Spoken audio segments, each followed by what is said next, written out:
취업자 증가 규모가 한 달 만에 30만 명대로 떨어졌습니다. 김중수 한국은행 총재는 내년 하반기부터 한국 경제 성장률이 호전될 것이라고 전망했습니다.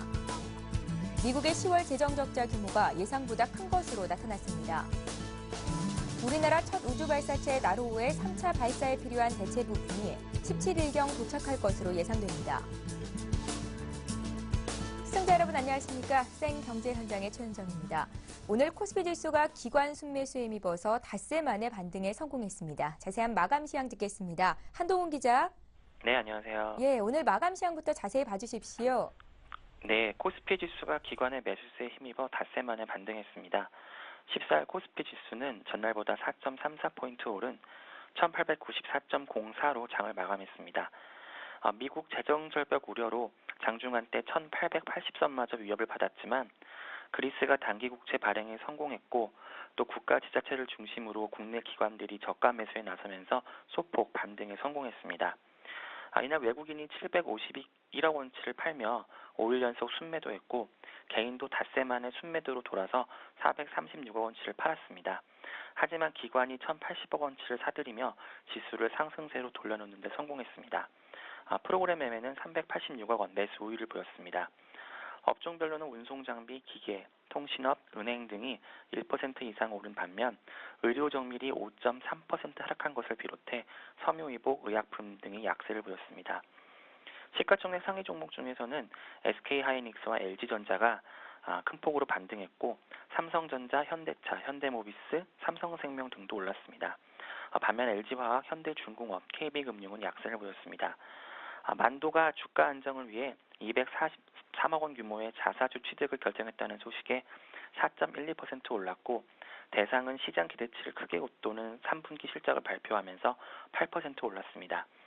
반면 한솔테크닉스는 488억 원 규모의 유상증지에 나선다는 소식에 가격 제한폭까지 하락했습니다. 예, 오늘은 증시가 오르기는 했지만 최근 국내 증시는 1900선을 회복하지 못하는 등 부진한 흐름을 이어가고 있는데요.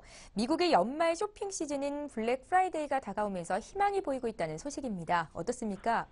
예, 전문가들은 현재 증시가 부진한 모습을 보이고 있지만 연말을 맞아 미국의 소비가 살아난다면 국내 증시 투자 심리도 개선될 것으로 보고 있습니다. 외신 등에 따르면 미국의 소매업체인 토요러저스와 타깃, 월마트, 올드네이비 등 주요 소매업체들이 추수감사절 당일인 이달 22일부터 크리스마스 세일에 돌입하는데요. 국내 증시를 둘러싼 불확실성은 여전하지만 이처럼 블랙 프라이데이를 맞아서 미국의 소비 심리가 살아날 경우 증시 분위기도 바뀔 수 있다는 게 전문가들의 분석입니다. 박상은 우리투자증권연구원은 월별 미국 소매 판매 증가 확률은 11월이 80%로 압도적으로 높았고 감소한 경우도 9.11 테러나 2008년 금융위기 당시에 불과했다며 11월 미시건대 소비심리 지수가 지난 2006년 이후 최고치로 올랐고 상당수 지표가 양호하다는 점을 감안하면 미국 쇼핑 시즌 효과를 기대해 볼 만하다고 분석했습니다. 예, 블랙 프라이데이 수혜주를 찾아볼 수 있을 것 같은데요. 어떤 기업들이 있겠습니까? 예, 전문가들은 미국의 재정 절벽과 그리스 구제금융 등을 둘러싼 불확실성이 당분간 계속될 것으로 보이는 만큼 블랙 프라이데이 수혜가 예상되는 종목 위주로 선별적으로 접근할 것을 주문했습니다. 삼성증권은 삼성전자와 SK하이닉스, LG전자, LG디스플레이 등 전통적인 블랙 프라이데이 수혜주 이외에도 영원무역, 한세실업, 휠라코리아 등을 수혜주로 꼽았습니다. 영원무역은 나이키, 노스페이스 등 해외 대형 브랜드에서 기능성 의류를 수주받아 중국, 베트남 등 현지 공장에서 제품을 생산한 뒤 수출하는 업체인데요. 또 갭이나 자라, H&M 등 글로벌 스파 브랜드에 납품하는 한세실업, 또 타이틀리스트, 풋조이 등 글로벌 골프용품 1위 브랜드를 보유한 휠라코리아 역시 미국의 쇼핑 증가로 실적 모멘텀이 본격화될 것으로 전망됐습니다. 예, 오늘 증시 관련 소식은 한동훈 기자에게 들어봤습니다. 잘 들었습니다. 네.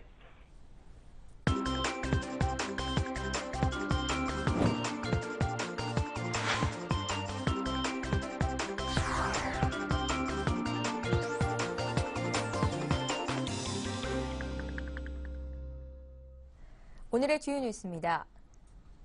취업자 증가 규모가 한 달 반 만에 30만 명대로 떨어졌습니다. 통계청은 10월 취업자 수가 2,506만 9천 명으로 지난해 같은 달보다 39만 6천 명 늘었다고 밝혔습니다. 취업자 증가폭은 8월 36만 4천 명을 기록했다가 9월에 68만 5천 명으로 급증하며 10년 6개월 만에 최대를 기록했으나 10월 들어 다시 30만 명대로 내려섰습니다. 연령대별로 보면 50세와 60세 이상 취업자가 늘어난 반면 20대 취업자는 6개월째 감소했습니다.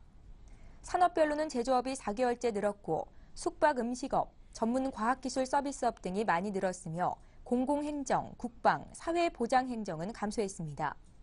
실업률은 2.8%로 지난해 대비 0.1%포인트 하락했으나 15에서 29세 청년 실업률은 6.9%로 0.2%포인트 올랐습니다.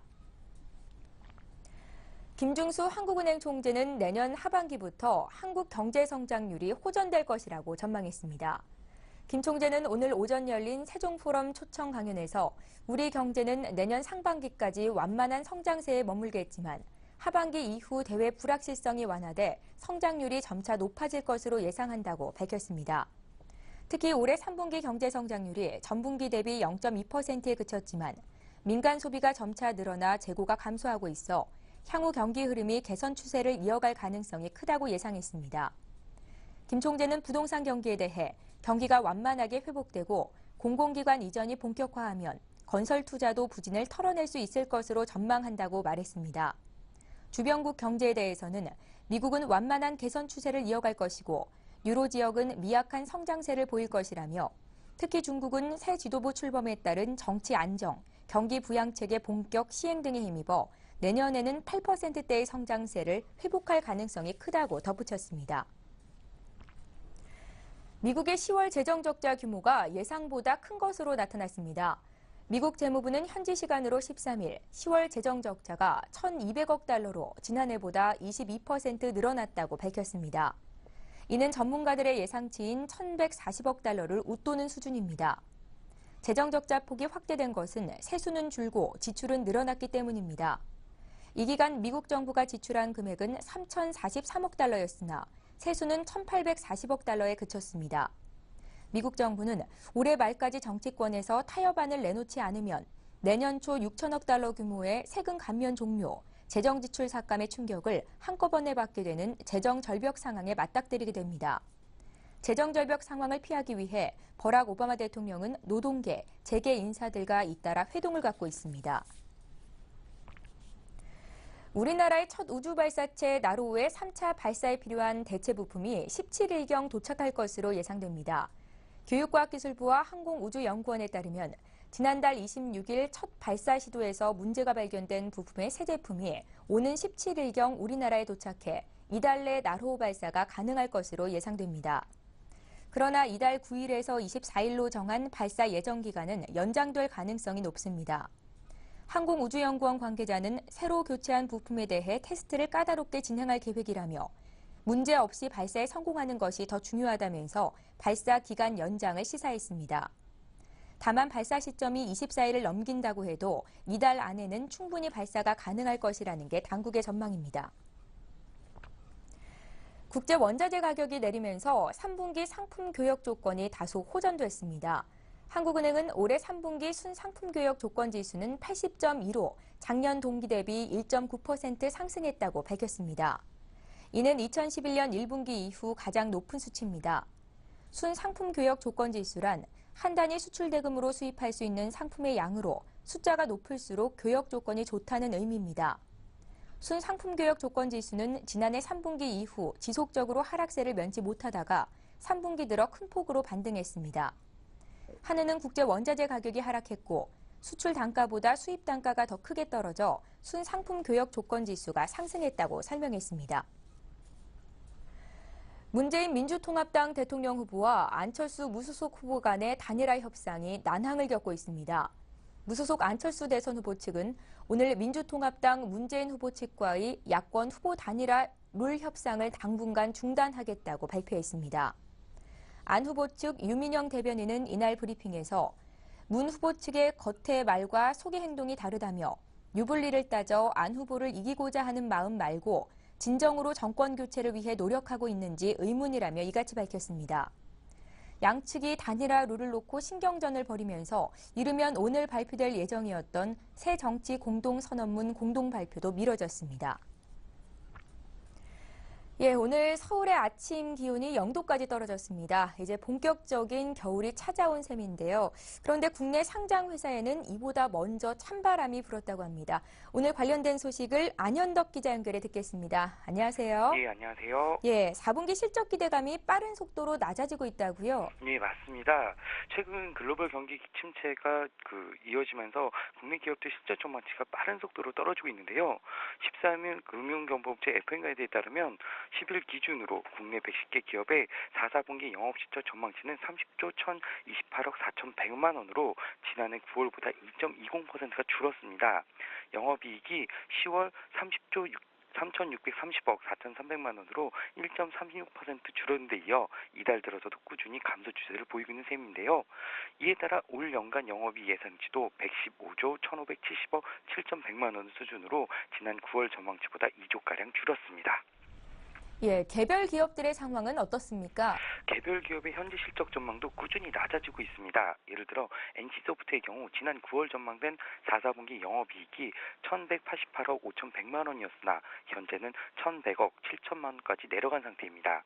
대림산업도 현재 4분기 영업이익 추정치는 1,672억 9,700만 원으로 9월과 비교해 199억 1,600만 원 쪼그라들었습니다. 동국제강의 4분기 영업이익 전망 수치는 9월보다 100억가량 줄어든 303억 9,200만 원으로 예측되고 있는데요.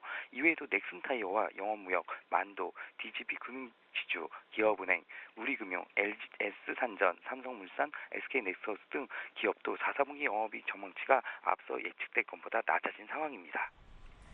이 상황 역시 글로벌 경기 위축이 원인이겠죠? 네, 정확히 보셨는데요. 이처럼 국내 기업들의 실적 전망치가 빠르게 감소하고 있는 이유는 글로벌 경기 침체가 갈수록 심화되고 있기 때문입니다. 국내외 경기 침체가 고착화 단계에 이르자 국내 기업들의 실적에 대한 기대감이 크게 꺾이고 있는 것인데요. 즉 3, 4분기 어닝 쇼크의 원인으로 지목됐던 중국과 유럽 등의 경기가 여전히 회복될 조짐을 보이지 않는 데 따라 국내 기업들 실적 예상치도 함께 하향 곡선을 그리고 있습니다. 앞으로의 전망은 어떻게 보고 계십니까? 전문가들은 최근 원달러 환율 하락 추세를 감안할 때 4분기에는 기업 실적이 3, 4분기보다 더 나빠질 것으로 전망하고 있습니다. 글로벌 경기 둔화에 더해 원화 강세라는 보병마저 도사리고 있어 앞으로 국내 기업들의 실적에 대한 전망은 그리 맑지 못한 편입니다. 특히 지금까지 호실적을 기록했던 자동차와 IT 부분도 실적 향상을 장담하기 어려운 상황입니다. 가닥이 4분기 국내 기업들의 실적 전망치가 앞으로도 3에서 5%가량 더 내려갈 수 있다는 의견마저 제기되고 있습니다. 또 원화 강세 현상이 올 4분기 일부 영향을 준 데 이어 내년 상반기 국내 기업들의 실적에 본격적인 악영향을 미칠 수 있다는 우려의 목소리도 차츰 고개를 들고 있습니다. 낮아지고 있는 국내 기업들의 4분기 실적에 대해서 얘기 나눠봤습니다. 증권부의 안현덕 기자와 함께했습니다. 잘 들었습니다. 감사합니다.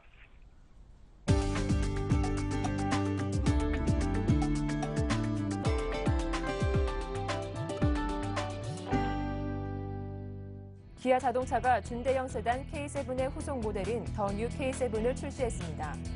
기아차는 서울 강남구 역삼동 리츠칼튼 호텔에서 열린 신차 발표회에서 렉서스 ES350을 경쟁 상대로 지목하며 더 뉴 K7을 월 3,000대 이상 판매하겠다는 목표를 내놨습니다.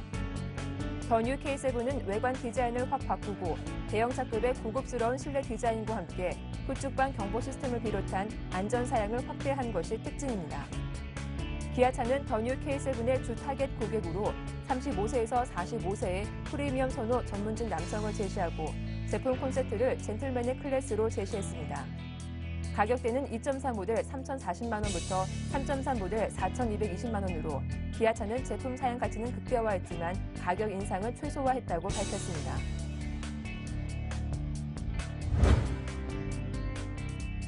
두산중공업은 사우디아라비아 해수담수청으로부터 1조 1,000억 원 규모의 해수 담수화 플랜트 공사를 수주했다고 밝혔습니다. 이 플랜트는 제다에서 북쪽으로 350km 떨어진 산업도시인 얌보 지역에 건설되며 얌보와 인근 메디나 지역에 물을 공급할 예정입니다.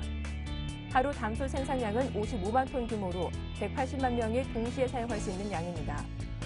두산중공업은 설계서부터 기자재 제작, 설치, 시운전에 이르는 모든 과정을 수행해 2016년 3월 말 완공할 예정입니다.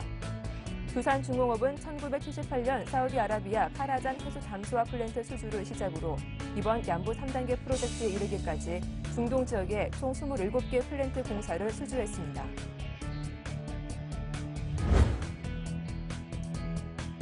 편의점들이 상비약 판매 준비를 마치고 15일부터 본격 판매를 시작합니다. 각 편의점들은 점주를 대상으로 판매 교육을 하는 등 상비약 판매 준비를 완료했다고 밝혔습니다. 당장 판매에 들어가는 약은 해열 진통제, 감기약, 소화제, 파스 등 11개 종류입니다. 해열제 등 추가 2개 종류는 다음 달 또는 내년부터 판매합니다. 세븐일레븐은 6천여 개 점포 중 판매 허가, 교육을 마친 3천여 개 점포가 먼저 판매를 시작하며 CU는 7,700개 점포 중 5천여 개 점포에서, GS25는 5,800개 점포 중 4,300개 점포에서 상비약을 판매합니다. 한편 편의점은 보건복지부가 정한 지침에 따라 고객 1인의 동일 품목을 2개 이상 팔 수 없으며 12세 미만 어린이에게 판매하지 못합니다.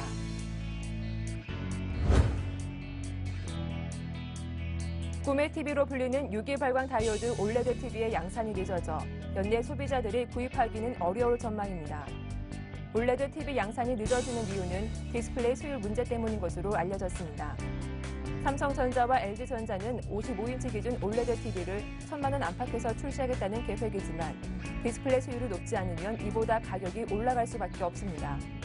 이에 따라 두 업체는 수율 문제 등을 해결하기 위해 당초 올해로 잡았던 대량 생산 시기를 내년으로 미룰 가능성이 높아졌습니다.